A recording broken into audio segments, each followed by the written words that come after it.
Welcome dear student, কেমন আছো সবাই? আশা করছি সবাই ভালোই আছো। আজকে আমরা এসে গেছি ক্লাস 12-এর নতুন একটা টপিক নিয়ে। এর আগে আমরা ম্যাট্রিক্স চ্যাপ্টারটা শেষ করেছি। ম্যাট্রিক্স চ্যাপ্টারে তোমাদের কিছু হোমওয়ার্ক ছিল এবং কিছু প্রবলেমও বাকি ছিল, তো সেগুলো আমি এই নতুন চ্যাপ্টারের পাশাপাশি করে দেওয়ার চেষ্টা করব। আজকে আমরা নতুন একটা টপিক পড়ব, সেটা হচ্ছে নির্ণায়ক বা ডিটারমিনেন্ট। এটা সম্পূর্ণ নতুন জিনিস। তোমরা ম্যাট্রিক্স যেমন আগে কখনো পড়োনি, ম্যাট্রিক্স যেমন প্রথম ক্লাস 12-এ এসে পড়লে, তেমন নির্ণায়ক বা ডিটারমিনেন্টটাও তোমরা প্রথম পড়ছো ক্লাস 12-এ। তো চলো, যেহেতু ম্যাট্রিক্স সম্পর্কে তোমাদের ধারণা এসেই গেছে, তাহলে নির্ণায়ক করতে খুব একটা সমস্যা হবে না, অনেকটা ইজি লাগবে। ঠিক আছে, চলো শুরু করা যাক তাহলে। নির্ণায়ক বা ডিটারমিনেন্ট, এই ডিটারমিনেন্ট বা নির্ণায়কটা ঠিক কী জিনিস এটা প্রথমে আমরা একটু জেনে নিই। ঠিক আছে, দেখো তোমাদের এসএনদের বইয়ে, আমি এসএনদের বইটা ফলো করছি। তোমাদের এসএনদের বইয়ের প্রথমে ইন্ট্রোডাকশান যেটা বলছে সেটা বলছে, দেখো অনেক সময় নির্ণায়কের সংজ্ঞা একটা বর্গ ম্যাট্রিক্সের সাহায্যে দেওয়া হয়। ঠিক আছে, তো বর্গ ম্যাট্রিক্সের সাহায্যে দেওয়া হয় মানেটা কি? এখানে ফার্স্ট পয়েন্ট হচ্ছে নির্ণায়ক। নির্ণায়ক তাহলে এক ধরনের বর্গ ম্যাট্রিক্স। ম্যাট্রিক্স যেমন আয়তাকার হতে পারত, লম্ব ম্যাট্রিক্স ছিল, তারপরে তোমার সারি ম্যাট্রিক্স, স্তম্ভ ম্যাট্রিক্স, এরকম অনেকগুলো ধরনের ম্যাট্রিক্স পড়েছে। এরকম যেমন অনেক ধরনের ম্যাট্রিক্স ছিল, কিন্তু নির্ণায়কের ক্ষেত্রে সেগুলো সবসময় বর্গ হবে, অর্থাৎ সারি সংখ্যা এবং স্তম্ভ সংখ্যাটা ইকুয়াল হবে। চলো আমরা আরেকটু ক্লিয়ার করে সংজ্ঞাটা বুঝে নিই। আচ্ছা, ম্যাট্রিক্সের ক্ষেত্রে আমরা লিখতাম কি, যেমন একটা উদাহরণ নিলাম, সাপোজ এটা ধরো A B C D E F G H I, এটা একটা 3x3 অর্ডারের ম্যাট্রিক্স। ঠিক আছে, তাহলে ম্যাট্রিক্সকে আমরা এই যে ম্যাট্রিক্সটা 3x3 অর্ডার, মানে 3টে সারি এবং 3টে স্তম্ভ আছে। এই যে 3টে সারি 3টে স্তম্ভ, মানে এটা হচ্ছে কি, এটা একটা বর্গ ম্যাট্রিক্স। এবার ডিটারমিনেন্ট কি বলছে? ডিটারমিনেন্ট হলো এক ধরনের বর্গ ম্যাট্রিক্সই, কিন্তু এই যে ম্যাট্রিক্সকে আমরা লিখতাম থার্ড ব্র্যাকেট বা ফার্স্ট ব্র্যাকেটের মধ্যে, ডিটারমিনেন্টটাকে আমরা ডিটারমিনেন্ট সবসময় লিখবো আমরা দুটো দাগের মাঝে, অর্থাৎ এক কথায় যেটা তোমাদের খুব পরিচিত মানে চিহ্ন, সেটা হচ্ছে মডিউলাসের মধ্যে। আমরা এরকমভাবে মডিউলাস লিখে থাকি, তো মডিউলাসের মধ্যে আমরা লিখব এইরকমভাবে, তাহলে A B C D E F G H I, তখন আমি এটাকে বলবো 3x3 অর্ডারের একটা ডিটারমিনেন্ট।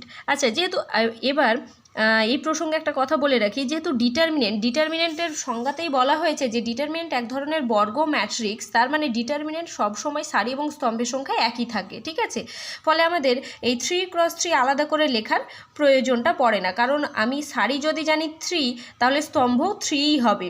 এটা ডিটারমিনেন্টের ক্ষেত্রে সবসময় সত্য, কিন্তু ম্যাট্রিক্সের ক্ষেত্রে সারি সংখ্যা সারি সংখ্যা 3 মানে যে স্তম্ভের সংখ্যাও 3 হবে, এটা ফ্যাক্ট ছিল না, তাই আমাদের এটা লিখতে হতো যে অর্ডার কত। তাহলে ডিটারমিনেন্টের অর্ডার আমরা কি করে বুঝবো? ডিটারমিনেন্টের অর্ডার বুঝবো, ডিটারমিনেন্টকে সাধারণত ডেল্টা অথবা ডি, ক্যাপিটাল ডি দিয়ে ডিনোট করা হয়ে থাকে। ঠিক আছে, ডিটারমিনেন্টকে ডেল্টা অথবা ক্যাপিটাল ডি দিয়ে ডিনোট করা হয়ে থাকে। এবার যেহেতু এটা 3টে সারি 3টে স্তম্ভ, অর্থাৎ 3 অর্ডারের, তাহলে ম্যাট্রিক্সের ক্ষেত্রে আমি বলতাম 3x3 মানে সারি এবং স্তম্ভ। ডিটারমিনেন্টের ক্ষেত্রে এটা আমরা বলবো যে 3 অর্ডারের, অর্থাৎ তখন এটাকে আমরা বলবো ডেল্টার নিচে একটা ছোট্ট করে 3, বা ডি এর নিচে ছোট্ট করে একটা 3 দিয়ে দেবো, D3 বা ডেল্টা 3। ঠিক আছে, তাহলে ম্যাট্রিক্স আর ডিটারমিনেন্টের মধ্যে পার্থক্য কোথায় হলো? ম্যাট্রিক্সকে আমরা লিখতাম থার্ড ব্র্যাকেট বা ফার্স্ট ব্র্যাকেটের মধ্যে, ডিটারমিনেন্ট লিখবো আমরা মডিউলাসের মতো দুটো দাগের ভেতরে। ম্যাট্রিক্সের ক্ষেত্রে সারি সংখ্যা স্তম্ভ সংখ্যা ডিফারেন্ট হতে পারতো, কিন্তু ডিটারমিনেন্টের ক্ষেত্রে সারি সংখ্যা স্তম্ভ সংখ্যা সেম হবে। এইবার মূল যেটা পার্থক্য, সবচেয়ে বড় যেটা পার্থক্য, সেইটা হচ্ছে কি, অ্যাকচুয়ালি ডিটারমিনেন্টটা একটা আয়তকার সজ্জা মাত্র ছিল, কিছু সংখ্যার একটা বর্গাকার বা আয়তকার একটা সজ্জা মাত্র ছিল, কিন্তু ডিটারমিনেন্টের ক্ষেত্রে সেটা নয়। ডিটারমিনেন্ট হচ্ছে একটা রাশিমালা। ডিটারমিনেন্ট মানে শুধুমাত্র এই সজ্জাটা নয়, এই সাজানোটা শুধু ডিটারমিনেন্ট নয়, ডিটারমিনেন্ট হচ্ছে একটা রাশিমালা। তার মানে এই যে আমি মডের মধ্যে সাজালাম, এই সাজানোটার তাহলে নিশ্চয়ই একটা ভ্যালু পাওয়া যাবে, যেটাকে আমরা বলছি রাশিমালা। সেই ভ্যালুটা কিন্তু ম্যাট্রিক্সের ক্ষেত্রে হয় না। আমরা আস্তে আস্তে জানবো কিভাবে সেই ভ্যালুটা বের করা যায়। ঠিক আছে, এইবার দেখো ম্যাট্রিক্সের সঙ্গে ডিটারমিনেন্টের মিলটা কোথায়।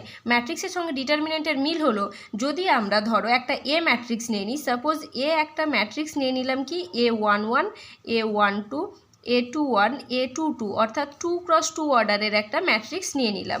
তাহলে যেহেতু এই ম্যাট্রিক্সটা একটা বর্গ ম্যাট্রিক্স, তাহলে অবশ্যই এই সেম এলিমেন্টগুলো দিয়ে একটা ডিটারমিনেন্ট বানানো যায়। এই সেম এলিমেন্টগুলো দিয়ে যদি আমি একটা এবার ডিটারমিনেন্ট বানাই A11 A12 A21 A22, তাহলে এই ডিটারমিনেন্টটাকে আমি বলবো এ ম্যাট্রিক্সের ডিটারমিনেন্ট। অর্থাৎ এ ম্যাট্রিক্সের ডিটারমিনেন্ট মানে এ ম্যাট্রিক্সটাকে যদি ক্যাপিটাল এ দিয়ে ডিনোট করি, তাহলে এর ডিটারমিনেন্টটাকে আমরা ক্যাপিটাল এটাকেও একটা মডুলাসের মধ্যে লিখে নেব। তখন এটাকে আমরা বলবো এ ম্যাট্রিক্সের ডিটারমিনেন্ট, বা অনেক সময় এটাকে বলা হয় ডেট অফ এ, ছোট্ট করে DET, det of A. Det of A মানে হচ্ছে এ ম্যাট্রিক্সের ডিটারমিনেন্ট।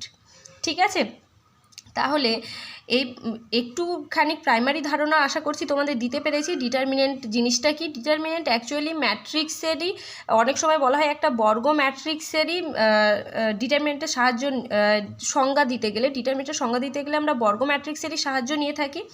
তাহলে আর ডিটারমিনেন্টের সঙ্গে ম্যাট্রিক্সের মিলটা কোথায়? ডিটারমিনেন্টের সঙ্গে ম্যাট্রিক্সের মিলটা হলো এটাই যে ডিটারমিনেন্টের ক্ষেত্রে কি হয়, ডিটারমিনেন্টকেও আমরা একটা বর্গাকার সজ্জায় সাজাতে পারি, ম্যাট্রিক্সকেও এক ধরনের আমরা বর্গাকার সজ্জায় সাজাতে পারি। তো চলো আর বেশি সময় নষ্ট না করে আমরা সামনের দিকে এগিয়ে যাই। দেখবে তোমাদের এসএনদের বইয়ে নির্ণায়কের একটা বিকল্প সংজ্ঞা দেওয়া হয়েছে। সেই বিকল্প সংজ্ঞাটা এই মুহূর্তে যদি তোমরা বুঝতে যাও তাহলে হয়তো বুঝতে সমস্যা হবে। সমস্যা হবে বলতে এমন কিছু না, যদি তুমি একটুখানি মানে পরিশ্রম করো তাহলেই বুঝে যাবে, কিন্তু হয়তো একটু খটোমটো লাগতে পারে। তো আপাতত আমি ওই জায়গাটা অ্যাভয়েড করছি, পরে কখনো নেক্সট ক্লাসে সময় পেলে ওটা বুঝিয়ে দেব। এইবার আমরা যেটা শিখবো এই চ্যাপ্টারের মোস্ট ইম্পর্টেন্ট জায়গা, সেটা হচ্ছে নির্ণায়কের বিস্তৃতিকরণ। দেখো তোমাদের বই থেকেই আমি দেখিয়ে দিচ্ছি নির্ণায়কের বিস্তৃতিকরণ। নির্ণায়কের বিস্তৃতিকরণ মানে কি, এই যে আমি তোমাদের ডেফিনেশন পড়ানোর সময়ই বলেছি যে নির্ণায়ক একটা রাশিমালা। নির্ণায়ক যদি একটা রাশিমালা হয়ে থাকে তাহলে অবশ্যই নির্ণায়কটাকে আমরা ভেঙে একটা মান পাবো, একটা ভ্যালু অবশ্যই পাবো নির্ণায়কটাকে ভেঙে। ঠিক আছে, যেটা কিন্তু আমরা ম্যাট্রিক্সে পেতাম না। তো সেই বিস্তৃতিকরণটা কি, তাহলে একটা নির্ণায়ককে নিশ্চয়ই আমরা ভেঙে তার বিস্তৃতি বের করতে পারি, তাই বলা হয় নির্ণায়কের বিস্তৃতিকরণ। তো চলো প্রথম থেকে আমরা শুরু করি। নির্ণায়কের বিস্তৃতিকরণ বা এক্সপেনশন অফ ডিটারমিনেন্ট। প্রথমে আমরা স্টার্ট করছি একটা সেকেন্ড অর্ডার দিয়ে। ঠিক আছে, প্রথমে আমরা স্টার্ট করছি সেকেন্ড অর্ডারের একটা ডিটারমিনেন্ট দিয়ে, কারণ ফার্স্ট অর্ডারের ডিটারমিনেন্ট মানে একটা সংখ্যা মাত্র। সাপোজ তাহলে ডেল্টা 1 দিই, মানে ফার্স্ট অর্ডার যদি ভাবি তাহলে একটাই সারি হবে, একটাই স্তম্ভ হবে, তাই তো। তার মানে একটাই সংখ্যা, মনে করো এটা ধরো 3 আছে, তাহলে এর ভ্যালু কী হবে, 3 হবে। এটা হচ্ছে একটাই সারি একটা স্তম্ভ, মানে এদিক থেকে ভাবতে গেলেও একটা, এদিক থেকে ভাবতে গেলেও একটা। তো এটা নিয়ে ভাবার কিছু নেই, আমরা একটা সেকেন্ড অর্ডারের ডিটারমিনেন্ট নিয়ে নিচ্ছি। ধরো একটা সেকেন্ড অর্ডারের ডিটারমিনেন্ট, এখানে ধরো আছে 2, এখানে 0 1 5। ঠিক আছে, তাহলে সেকেন্ড অর্ডারের যে কোনো ডিটারমিনেন্টের বিস্তৃতিকরণের নিয়মটা হচ্ছে এটা, যে এটা যদি আমার ডিটারমিনেন্ট হয়ে থাকে তাহলে আমরা প্রথমে একদম বাম দিকের উপর থেকে ডান দিকে যাওয়া পর্যন্ত এই কর্নারটাকে আমরা বলি মুখ্য কর্ণ। ঠিক আছে, আর এই সাইড থেকে যেটা আসছে সেটাকে আমরা কি বলবো, গৌণ কর্ণ। ঠিক আছে, তাহলে প্রথমে 2x2 অর্ডারের, আমারও ভুল হচ্ছে, 2x2 তো আমরা ম্যাট্রিক্সের ক্ষেত্রে বলবো, তাহলে একটা সেকেন্ড অর্ডারের ডিটারমিনেন্টের ক্ষেত্রে তাদের বিস্তৃতিকরণের নিয়মটা হচ্ছে প্রথমে মুখ্য কর্ণে যারা আছে তাদের গুণফল করো, অর্থাৎ 2 × 5, তাহলে মুখ্য কর্ণের গুণফল মাইনাস গৌণ কর্ণের গুণফল। ঠিক আছে, তাহলে 5 × 2 = 10 মাইনাস 0 মানে হচ্ছে 10। তাহলে এই যে আমি একটা ডিটারমিনেন্ট পেলাম, সেকেন্ড অর্ডারের একটা ডিটারমিনেন্ট পেলাম, এই ডিটারমিনেন্টটাকে কিন্তু ভেঙে আমরা একটা রাশিমালা বা একটা ভ্যালু পেলাম। ঠিক আছে, একটা মান পেলাম, এটা কিন্তু আমরা ম্যাট্রিক্সের ক্ষেত্রে পেতাম না। তাহলে ম্যাট্রিক্সকে শুধুমাত্র অপারেট করা যায়, শুধু ম্যাট্রিক্সের অপারেশন করা যায়, ম্যাট্রিক্সকে একটা আয়তাকার সজ্জায় সাজিয়ে তার ওপরে কাজ করা যায়, কিন্তু ম্যাট্রিক্সের কোনো নিট ভ্যালু বের করা যায় না, যেটা ডিটারমিনেন্টের ক্ষেত্রে বের করা যায়। ঠিক আছে, ম্যাট্রিক্সের ক্ষেত্রে কি হয়, সারি স্তম্ভের সংখ্যা সমান নাও হতে পারে, ডিটারমিনেন্টের ক্ষেত্রে কিন্তু অবশ্যই সেটা সারি এবং স্তম্ভের সংখ্যা ইকুয়াল হতে হবে, অর্থাৎ সেটা একটা বর্গাকার হতে হবে। ঠিক আছে, তাহলে ফার্স্ট অর্ডার যদি আমি ভাবি একটা সারি একটা স্তম্ভ মানে একটাই সংখ্যা হবে, তাই একটাই ভ্যালু। সেকেন্ড অর্ডারের ক্ষেত্রে কি হবে, মুখ্য কর্ণের গুণফল মাইনাস গৌণ কর্ণের গুণফল। এটা হচ্ছে একটা দ্বিতীয় ক্রমের ডিটারমিনেন্টের বা দ্বিতীয় ক্রমের নির্ণায়কের বিস্তৃতিকরণের নিয়ম। ঠিক আছে, খুবই সহজ সেকেন্ড অর্ডারের মান বের করাটা। এবার আমরা যেটা বের করব সেটা হচ্ছে একটা থার্ড অর্ডারের ডিটারমিনেন্টের কিভাবে এক্সপেনশন বের করব, থার্ড অর্ডারের ডিটারমিনেন্টের কিভাবে আমরা বিস্তৃতিকরণ বের করব সেইটা দেখে নেব। এরপর আমরা দেখব থার্ড অর্ডার বা তৃতীয় ক্রমের নির্ণায়কের বিস্তৃতিকরণ। থার্ড অর্ডার বা তৃতীয় ক্রমের একটা নির্ণায়কের বিস্তৃতিকরণ। তো আমরা সেই মতো একটা উদাহরণ নিয়ে নিয়েছি। আচ্ছা, এটা ডেল্টা 3 নাম দিয়ে দিচ্ছি যেহেতু এটা থার্ড অর্ডার। তাহলে ডেল্টা 3 একটা আমরা ডিটারমিনেন্ট নিলাম, যার প্রথম সারিতে আছে A1 B1 C1, দ্বিতীয় সারিতে A2 B2 C2, আর তৃতীয় সারিতে A3 B3 C3। এইবার তোমাকে থার্ড অর্ডারের ডিটারমিনেন্টের বিস্তৃতিকরণের ক্ষেত্রে প্রথমে একটা কথা বলে রাখি যে থার্ড অর্ডার ডিটারমিনেন্টের বিস্তৃতিকরণ যে কোনো একটা নির্দিষ্ট সারি বা নির্দিষ্ট স্তম্ভের উপরে হয়ে থাকে। তাহলে বিস্তৃতিকরণ আমরা করব কিভাবে, বিস্তৃতিকরণ আমরা করব যে কোনো একটা পার্টিকুলার সারি বা একটা পার্টিকুলার স্তম্ভ ধরে নেব এবং সেটাকে ধরে বিস্তৃতিকরণ করব। সাপোজ আমরা প্রথম সারির সাপেক্ষে যদি বিস্তৃতিকরণ করে থাকি, ঠিক আছে, প্রথম সারির সাপেক্ষে যদি বিস্তৃতিকরণ করে থাকি তাহলে প্রথম সারিটা দিয়ে দেখো কিভাবে করছি, খুব মনোযোগ সহকারে দেখবে। কিন্তু এই থার্ড অর্ডারের ডিটারমিনেন্টের বিস্তৃতিকরণটা খুবই ইম্পর্ট্যান্ট, এটাই মেন আর কি বলতে গেলে। কারণ সেকেন্ড অর্ডার তো খুবই ইজি, বুঝতেই পারছো।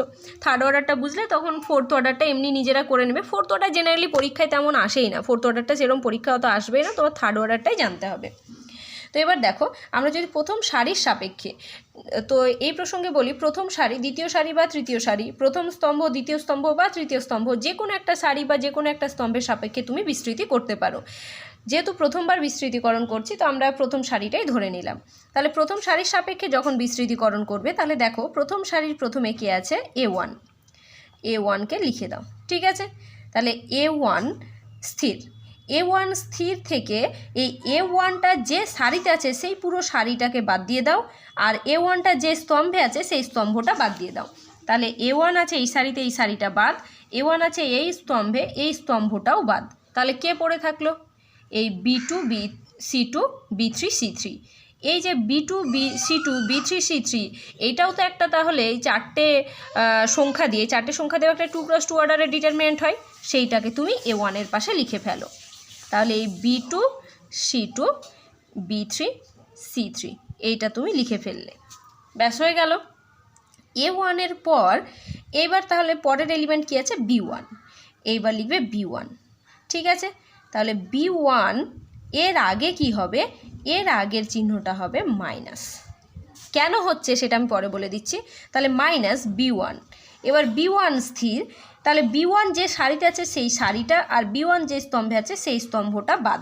তাহলে B1 এর এই সারি আর B1 এর এই স্তম্ভটা বাদ দিয়ে দাও। তাহলে কে কে পড়ে থাকলো, A2 C2 A3 C3। ঠিক আছে, তাহলে এই A2 C2 আর A3 C3 দিয়েও একটা সেকেন্ড অর্ডারের ডিটারমিনেন্ট হয়, সেইটা লিখে ফেলো। তাহলে A2 C2 A3 C3 হয়ে গেল। এইবার হবে এর পরের এলিমেন্ট কি আছে প্রথম সারিতে C1, এইবারে চিহ্নটা হয়ে যাবে প্লাস, প্লাস C1 ইন্টু, তাহলে C1 এর সারি আর C1 এর স্তম্ভ বাদ দিয়ে দাও। তাহলে পড়ে থাকছে কে, A2 B2 A3 B3।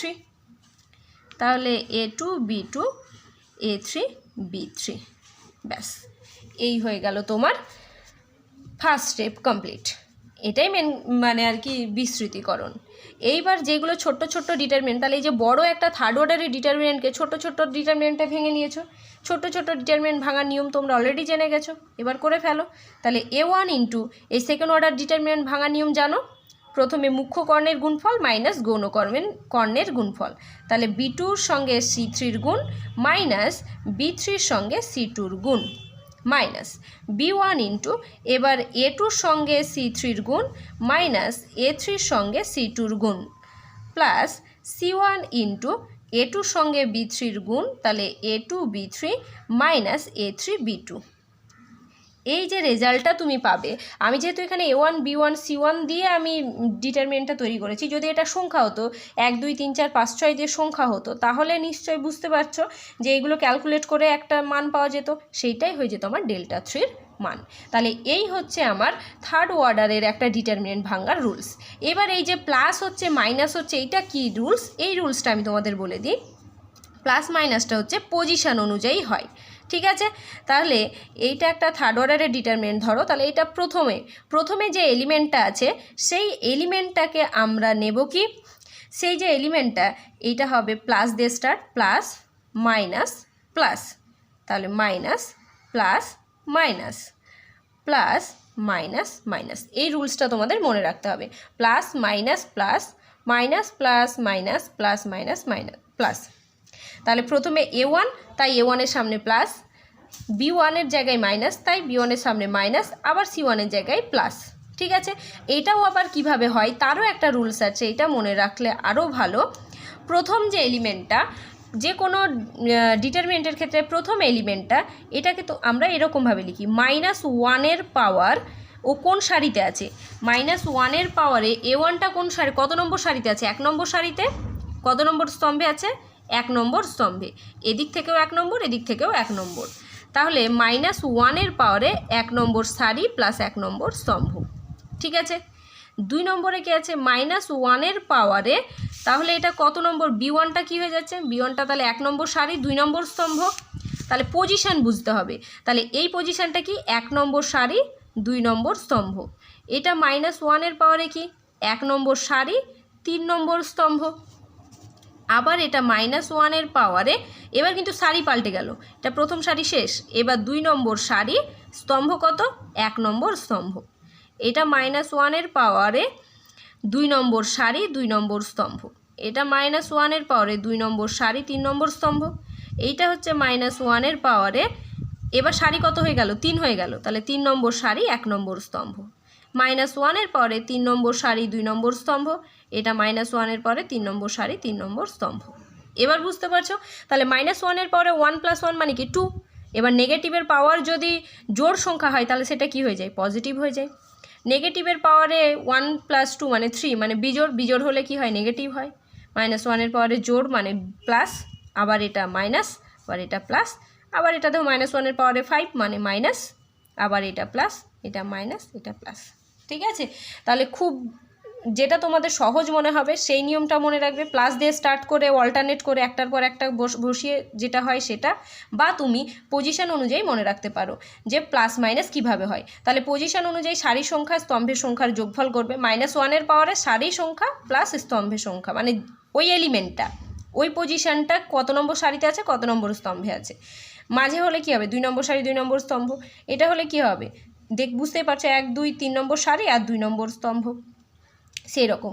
তাহলে যে জায়গায় যে এলিমেন্টটা আছে তার পজিশনটাকে কি করতে হবে, তার পজিশনটাকে যোগ করতে হবে, দিয়ে -1-এর পাওয়ার দিতে হবে, তাহলে চিহ্নটা বুঝে যাবে, ঠিক আছে।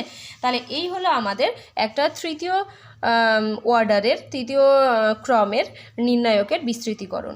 এইবার এই যে আমি প্রথম সারিটাকে ফিক্সড ধরে নিয়ে পুরো বিস্তৃতিকরণটা করলাম, এটা তুমি প্রথম স্তম্ভটাকে ফিক্সড ধরে নিয়েও বিস্তৃতিকরণ করতে পারো। তখন কি হতো, A1কে ধরে নিয়ে A1-এর সারি স্তম্ভ বাদ দিয়ে বাকি অংশটা হতো ডিটারমিনেন্ট, তারপরে A2 নিতে, B1-এর জায়গায় A2 নিতে, আর C1-এর জায়গায় A3 নিতে। অনুরূপভাবে তুমি দ্বিতীয় স্তম্ভকে ধরেও করতে পারো, তৃতীয় স্তম্ভকে ধরেও করতে পারো। তাহলে আমরা আপাতত আজকের এই ভিডিওটাই শুধুমাত্র তোমাদের একটা ধরনের বিস্তৃতিকরণটা দেখালাম, ঠিক আছে। এর পরের ক্লাসে আমরা না হয় অন্য একটা স্তম্ভ বা অন্য একটা সারি নিয়ে কিভাবে বিস্তৃতি করতে হয় সেটাও না হয় একবার ডিসকাস করে নেব, ঠিক আছে। তো আজকের এইটুকুই থাক নির্ণায়কের, এটাই প্রাইমারি নলেজটুকু, এইটুকু বিস্তৃতিকরণটুকুই থাক। এরপরে আমরা নির্ণায়কের সেকেন্ড ক্লাসে সবথেকে ইম্পর্টেন্ট জায়গায় যেটা পড়ব সেইটা হচ্ছে মাইনর এবং সহগুণনীয়ক। এখান থেকে প্রচুর MCQ আসে, ব্রড কোয়েশ্চেন তো আসবে, মোটামুটি MCQ প্রচুর আসে, তো সেই জায়গাটা আমরা আমাদের সেকেন্ড ক্লাসে আলোচনা করব। তো আপাতত নির্ণায়ক এই পর্যন্তই থাক। তোমাদের বইয়ে যে উদাহরণগুলো আছে বিস্তৃতি করার, সেইগুলো তোমরা আপাতত প্র্যাকটিস করতে থাকো। খুব শীঘ্রই আমাদের দ্বিতীয় ভিডিও নিয়ে দেখা হচ্ছে। তো বিস্তৃতিকরণটা ভালোভাবে বোঝো, নির্ণায়কটার সংজ্ঞাটাও একটু বই থেকে দেখার চেষ্টা করো, ঠিক আছে। ততক্ষণ পর্যন্ত সবাই খুব ভালো থাকো, সুস্থ থাকো। Thanks to all of you.